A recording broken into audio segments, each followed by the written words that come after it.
Hi friends, ఒకసారి ఈ video చూడండి. హిందూ మతం గురించి ముస్లిమ్స్ ఏం మాట్లాడుతున్నారు.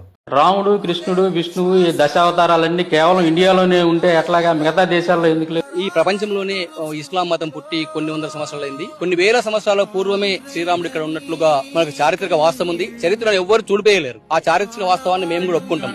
కొంతమంది విదేశీ రాజులు మనపై దండెత్తి మన యొక్క ఈ భారతదేశ అస్తిత్వాన్ని వాళ్ళు కించబడి చేశారు. మేము కూడా ఒకవేళ ఆ సమయంలో నేను ఉండింటే, ముస్లింగా ఉండింటే కూడా నేను బాబర్ని ఎదిరించేవాడిని.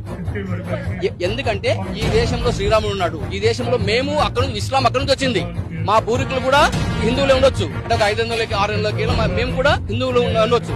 కానీ మీకు ఉదాహరణగా మలేషియాలో గానీ, ఇండోనేషియాలో గానీ అక్కడ శ్రీరామ కథ ఒక నెల పాటు జరుగుతుంది. అంటే ఖచ్చితంగా ఈ దేశం యొక్క ఆత్మైన శ్రీరాముని ముస్లింలు, హిందువులు అందరూ గౌరవించాలి. చూశారు కదా ఫ్రెండ్స్, వ్యాపారం చేసుకుంటామని చెప్పి బ్రిటిష్ వాళ్ళు మన దేశానికి వచ్చి మన మీదకే దౌర్జన్యం దిగి 200 సంవత్సరాలు పాలించారు.